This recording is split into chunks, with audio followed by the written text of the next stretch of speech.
Welcome, ladies and gentlemen. We are back. The Boss Moves crew doing our late night podcast like we always do. I got Trey in the house. What's going on, Trey? Peace, family. What's going on? Good, brother. Mo, what you up to over there?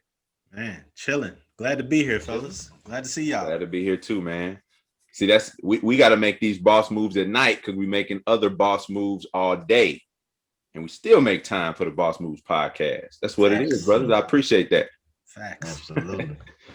Well, today, fellas, we're gonna venture into crypto again. We hadn't talked about crypto in a while, and in the time we have not talked about it, the notoriety of Bitcoin, the notoriety of other coins like Dogecoin.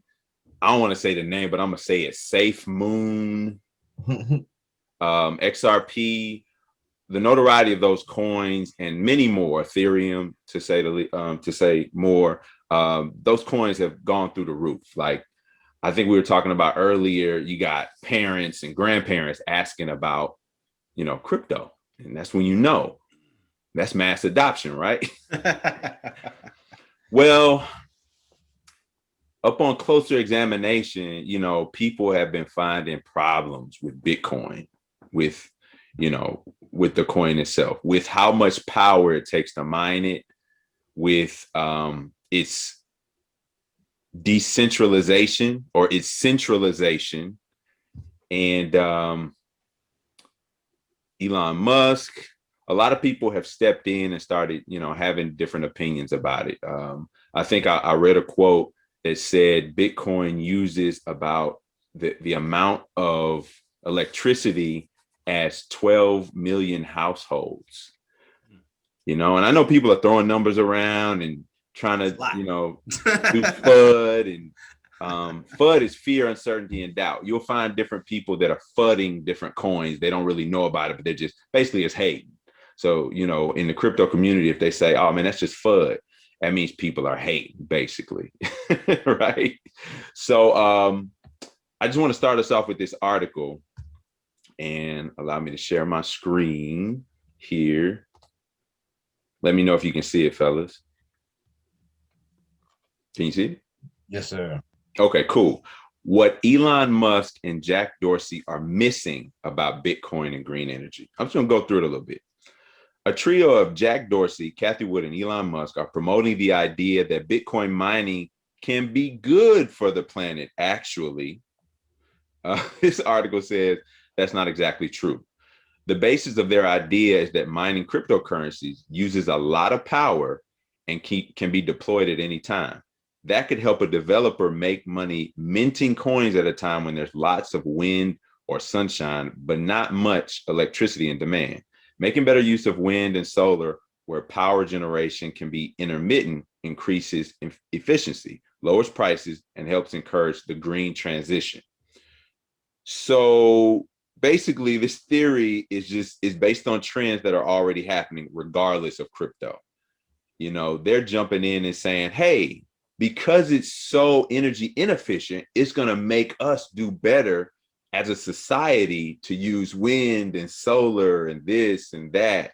I kind of have to, I'm gonna stop sharing the screen. I kind of have to call bullshit on that, because this is a proponent of cryptocurrency, a proponent of Bitcoin, somebody that's heavily invested in Bitcoin, that's, looking at the pluses and making them more plus, and not looking at the minuses. Which right now what we're talking about is the fact that it uses a lot of energy. What do you guys think about that?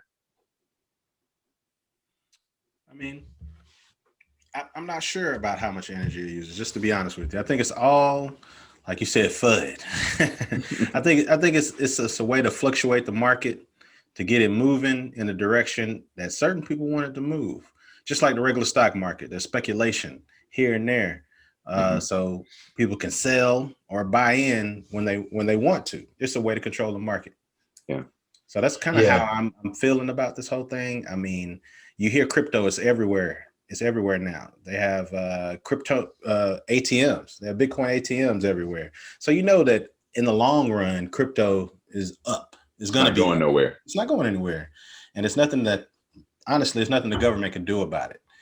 It's going to do what it's going to do. It's just about how patient are you if you're going to hold for the long term, or how risky are you if buying and selling on a short-term basis. Trading.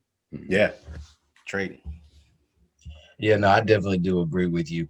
It is kind of scary because it makes you realize how much you don't control these markets. But I definitely think that crypto is here for the long haul. Bitcoin as well. I don't think Bitcoin's going anywhere anytime soon. But definitely think that it's something that got to jump on, and really just we have to find a way to control it and really regulate it, which they will find a way to do so. And I know you're saying the government can't do too much about it, but trust me, governments around the world will step in and do something about it. So it'll definitely stabilize, and I definitely think it's here for the long haul. And then just, I want to be, you're right. Government does have control. They will have control. But since the inception of crypto, they've been trying to cancel it out. So it's going to move the way that it's going to move naturally, no matter what barriers are put in its way. It's all up to the people and the owners of those coins. But eventually the government will catch hold after a while. But right Yeah, now, I no, think it's free game. I think it's free game out there. yeah, no, I definitely do understand what you're saying. It almost reminds me of Tai Chi. Like Tai Chi, uses your own energy, can use your own energy against you, basically. So yeah, you are right. The people are going to decide that crypto is going to be here for a long haul, but eventually the government will somehow find a way to come in and control it, tweak it, and make it beneficial for really, the That's it. government and society as a whole. Right? Taxes really is what I'm saying. Taxes. But government and society as a whole. Yeah, because remember, crypto had to force its way into the Right. spectrum You are anyway. right. The government was trying to push it off and say it's not real and it's not, it's used for illicit activity. Now, name me something that's used more for illicit activity than dollars, bro. Cash. Right. Cash money, Hard bro. cold Like, cash. Right. come That sounds on. illicit right there. Right. Hard They're cold like it's Right. used for cash. terrorism. Like, yeah, so it'll be dollars. 100% for terrorism. Cash. We talking about the most used currency for terrorism on earth, and they like, oh, well, Right. Bitcoin can be used for terrorism. Get out of here. There's a ledger. Why would I want to really use that? Like, you know what I mean? So yeah, crypto had to force its way in, and now it's the government having to double back and say, okay, this trend is not going nowhere. This horse is not going nowhere. Let's just get on it and see if we can drive it in the direction we want. And a lot has been said about the SEC bringing the case against XRP. That's something that's going to bring clarity because these governments operate in different countries, right now the US government has fallen behind in their acceptance of crypto, so they're having to kind of catch up. This SEC case is actually going to help the industry depending on which side it falls on. And by all accounts, if you follow the case with the SEC versus XRP, the SEC is losing. If you really follow, you'll know that all of everything they've tried to introduce, the judge strikes down. The judge is questioning them on like why they deemed Ethereum and Bitcoin not securities, and then they're questioning XRP. It's really a mess, and they're looking real bad. Tomorrow is a big day for the case. I think at 10 a.m. they're going to allow. To this point, they haven't allowed the public in, but I think tomorrow they're going to allow 4,000 people to listen in on the case.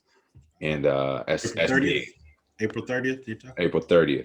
Yeah. Sorry. We probably shouldn't say dates on here too much, but it's a big day for crypto. But moving on to something else with regard to Bitcoin. Okay. Now this ain't just FUD. Okay. The energy thing might be FUD. Matter of fact, Bitcoin can do some stuff with their network to change things. I don't know if they ever will, but there's a switch over they can do. They can bring it from proof of work to proof of consensus. I think I got that right, but anyway, look it up, folks. What's a real problem is that 80 to 90% of Bitcoin mining is in China. Now, they call Bitcoin decentralized, meaning it doesn't, no one entity or no group of people have control over it. However, if 80 to 90% of the mining for a currency is in one country, that That's means they centralized, have the right? control over it. It's centralized. Right. And that's one thing they don't like to talk about with regard to Bitcoin. A few weeks ago, there was a huge blackout in China. And that was that first dip that Bitcoin had in a long time. And it went all the way down to like 48,000. So it's back up to like 54 or whatever now, but it went all the way down. Like it might have went beyond 48,000. But that tells us it is very centralized, and our whole enemy basically has control over it. What do you say to that? Woe to America. Basically, yeah, when you have control over 80-90% of a whole market like that, especially when you're talking about a currency, and a currency that's really going to peg all the other coin currencies or whatever, all the other cryptos. Yeah. And also you're talking about they're gaining, of course, been gaining ground in Africa with just natural resources. Mm-hmm. To be honest with you, I mean, America really can't, I mean, this is just being honest, America really can't sustain itself in the long haul. We lack the resources to stay a superpower. The only thing that's really keeping us up, including our currency, is the gun, is our war machine that we have. That's really the only thing that keeps our currency really in order. Um, so, I mean, China's got a mighty military as well. I hate the fact that we are such a developed nation and so behind. Mm-hmm. It always seems like it's almost like we're the world power, but we're like last of the developed nations when it really comes to certain things, especially when you get over there to Asia. Singapore, Yeah, crazy.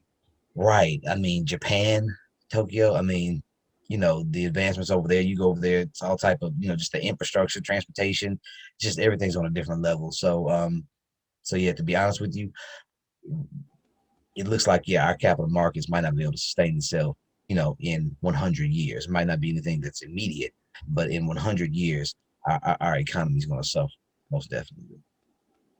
I agree with you, Trey. I don't have anything against what you said. We can see how the value of the dollar today is doing, Right. and juxtapose that against what crypto is doing. Crypto is flying high through the roof. Right. Gaining value.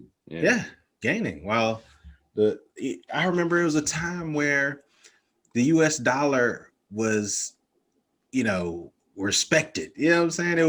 It was way more than, and Canada is right there. So we used to say, oh, the Canadian dollar and the U.S. dollar, there's no comparison.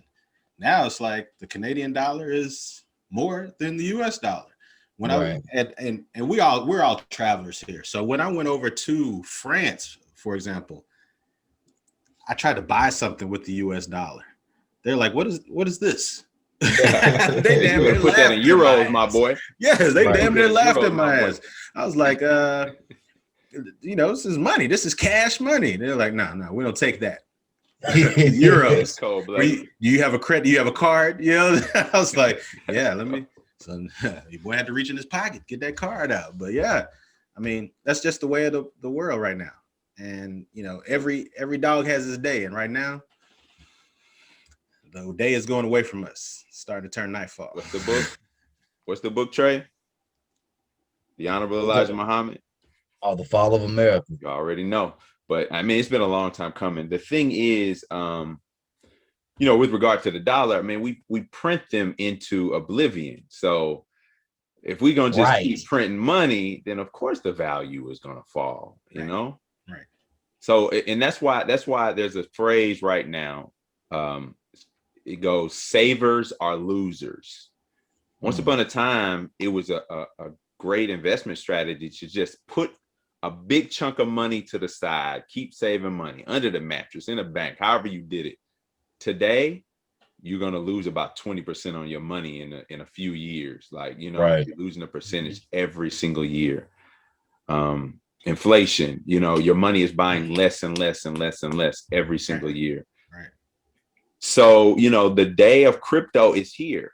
And as you both said, you know, the United States is like always bringing up the rear, it seems, with new technology. To that point, every other developed country around the world that uses XRP, for example, has deemed it a currency and not a security. Everybody else, even another entity in the United States, which not the SEC, but the IMF, not the IMF, but another United States entity has deemed it a currency. So we're like going against our own like entities to do I don't know what, because guess what? It will not hurt that cryptocurrency to not be in the United States, because about 75% of the usage of the in-out flows of XRP in particular is all around the world, is in Asia, is in, you know, right, in Europe. So it would just be the United States losing if they deemed XRP a security. They would move their base to like Japan, I think they said, or Tokyo. And it would just be a big loss for the United States here, and we lose that. But I do not think that's going to happen. Keep watching. But you know, to our point about Bitcoin, that's a big one. The fact that it's not decentralized, it's controlled by China. That's something they can't get around. They don't talk about that one much. They can talk about the energy and stuff and all they want, but the fact that Bitcoin could be a Trojan horse. Okay, you see, Tesla has adopted it. They have it on their balance sheet. What about all these other huge companies that are going to follow a prolific company like Tesla, who's they're not doing great right now. Their little valuation wasn't great this last time, but all these other companies start following suit, putting Bitcoin on the balance sheet, using it heavily. And then China's like, now we got all the major American companies holding Bitcoin. Let's tank it. And then what do the Chinese do? They come in and they'll buy up those companies. Right, absolutely, for pennies on the dollar. Mm-hmm. So it could be a Trojan horse. That's interesting. That is interesting right there. What did Rothschild say? Put me in control of the money. I don't care who makes the laws. I mean, so basically, absolutely, that's exactly what we're experiencing on a global scale. Yeah, absolutely, and that brings it to us too. You know, we talk about laws and enforcement and consequences for things happening to the Black family around the country. But think about it. We get in control of some money, do what all the other groups do. They buy off these politicians, they get the laws, they get the enforcement, they get the consequences. So economics is a huge part of it. So as we go back to this article, in a paper by ARK Investment Management that's supposed to debunk the myth that Bitcoin mining is damaging the environment, Dorsey said Bitcoin incentivizes renewable energy. Elon Musk responded with one word: true. But there's still the fact that the mining devours massive amount of power. Bitcoin mining now uses 66 times more electricity than it did in 2015, Citigroup Inc. said in a recent report. The Center for Alternative Finance at the University of Cambridge estimates it uses more electricity in a year than the country of the Netherlands. So we got a cryptocurrency that uses more energy in a year than the Netherlands. So in order to incentivize renewables further, crypto miners could sign long-term agreements to buy green electricity. That's what major companies like Amazon do to help cut their carbon footprints. It helped fuel a boom in renewable power assets in the US. So, I think the jury is really in on the fact that there's it's not all FUD. There is an issue with the amount of power Bitcoin uses, whether people really want to admit that or not. There's an issue. but I think it could be corrected. Like the article is saying, it does push us toward renewable energy. If we used all, say wind power or solar power to fuel these mining apparatuses, I don't know if that's possible, if there's enough, sun and wind to do all of that. But it puts us in an interesting place. And as far as what we were talking about with it being controlled by China, that also puts us in an interesting place as a country. And as much as I don't really want to admit this, Donald Trump mentioned that while he was in office. He had something to say about the fact that Bitcoin was a China coin. He said some shit like that. And I was like, that was the first time I heard it. I was like, whoa, somebody been talking to him. So I guess we'll just have to see, and we'll just have to, follow this trend. I will continue to invest. We think it's going to be at about 100,000 by the end of the year. So and what's it right? It's at about 50 right now, 45, 50? 53, 54 is rebounding. Yeah. Okay. Fluctuating between 50. It got up to 60 a couple months ago. Then it crashed with that blackout in China, and it still hadn't recovered all the way. And it's interesting. I know we're talking about just renewable energy and everything. Like we were saying, China has such a footprint in Africa now, which is the majority of resources and energy for the world.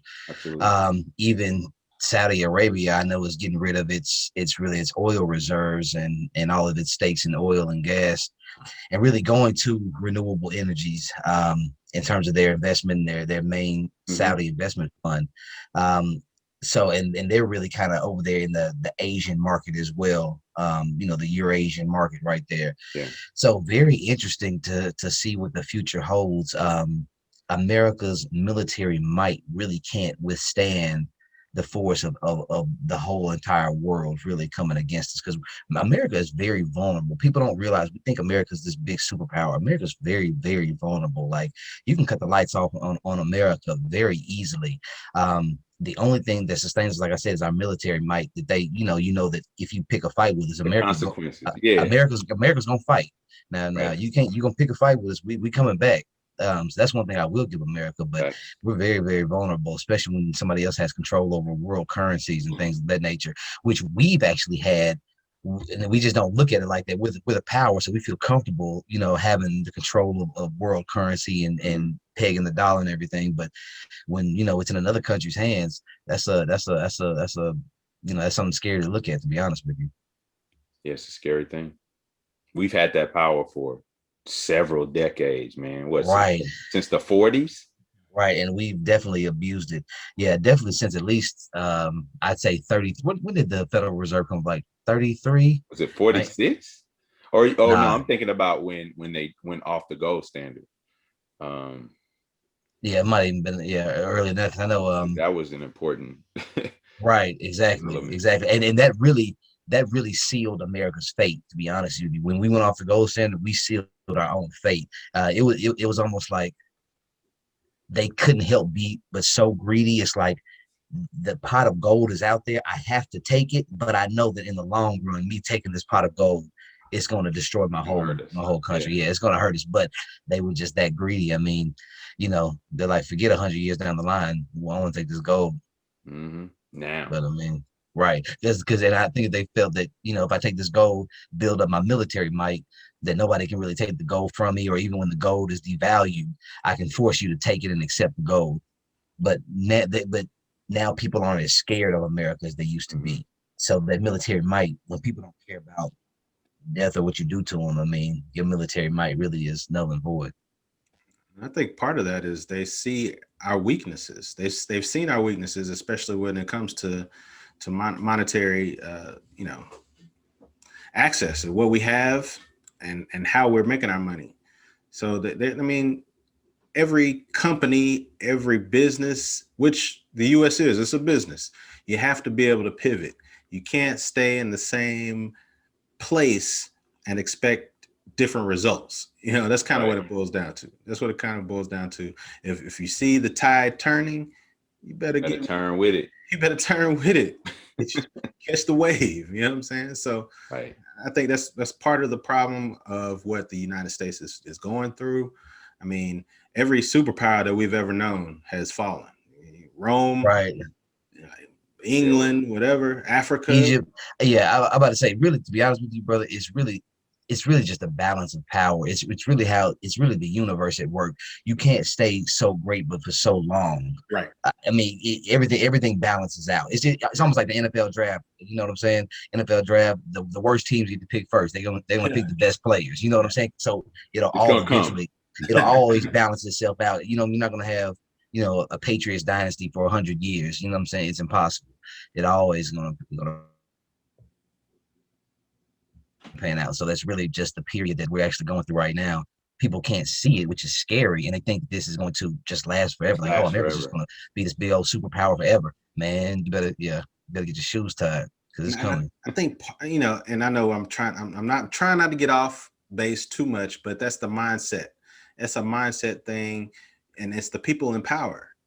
I think we need more young people in power in order to be able to see these waves coming. Mm-hmm. I know it was a reason to elect Biden. We understand that. It was a reason to elect certain leaders that we have now. But we need more young people in power in order to see these things coming. That way, when they're here, we're not drowning in the wave. You know what I'm saying? Right. So, for lack of a better term. But I mean, that's my idea. I went to politics on that, but yeah. Hey, no, it's real. It's real because it's all connected. Money is politics, right? It's really all connected, It is.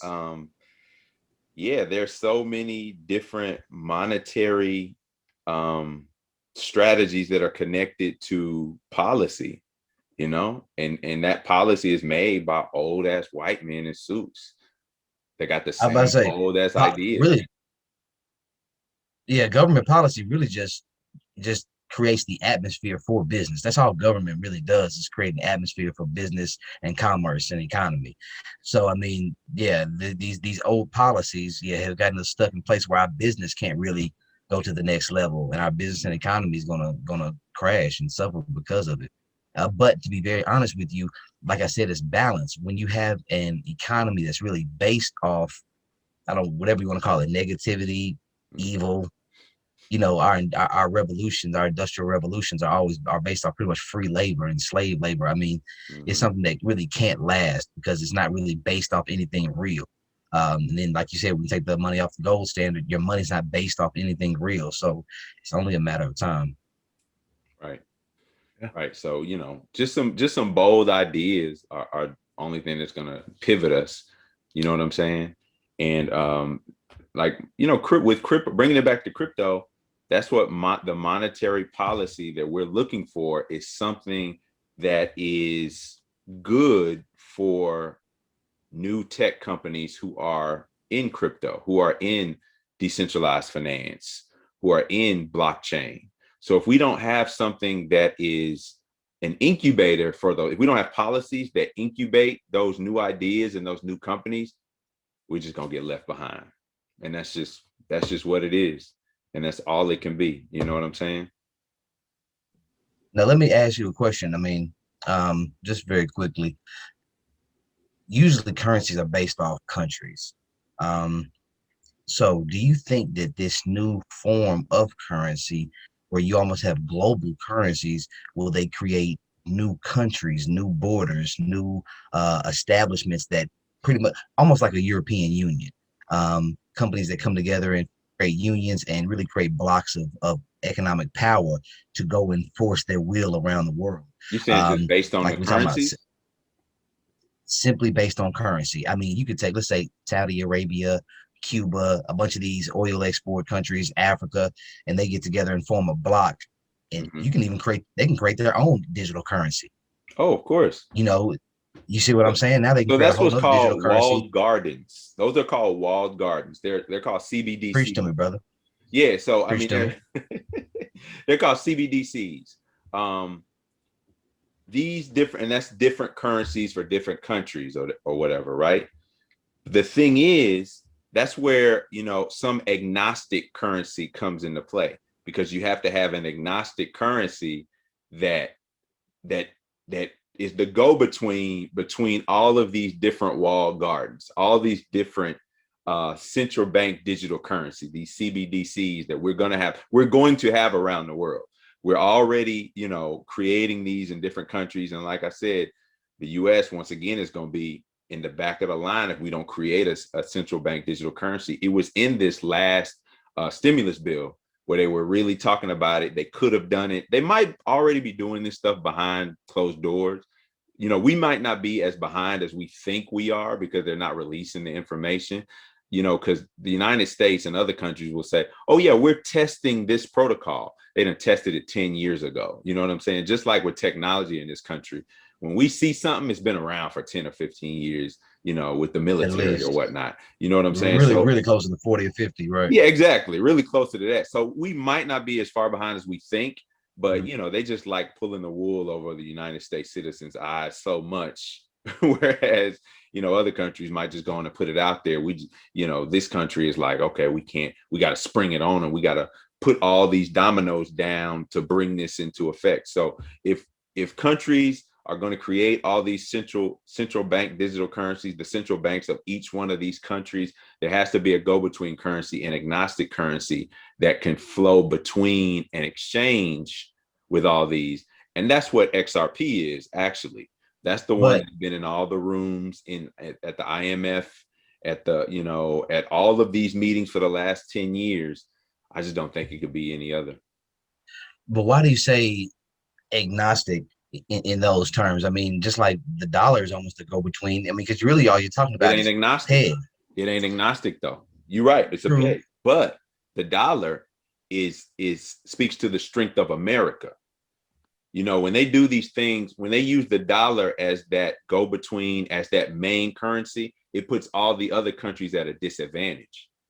And to this point, they've accepted that disadvantage. But now all these countries feeling themselves and they're like, nah. But let me ask you, so that's really what I'm saying. What happens if these countries, okay, let's say they all have centralized digital currencies or whatever, right? That correspond with their country or their nation.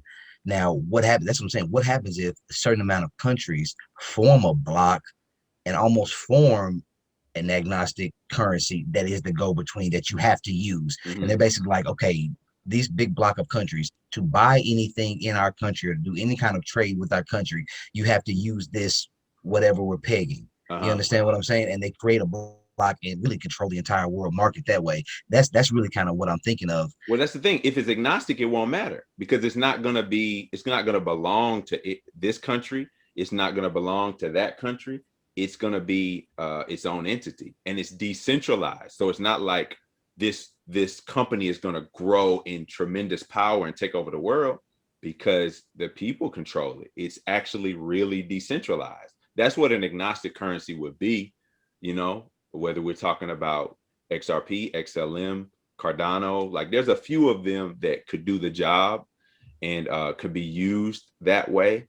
But yeah, I mean, that's exactly what that means. And if that puts everybody, if you listen to some of the speeches at the International Monetary Fund, the IMF, they always talk about a level playing field.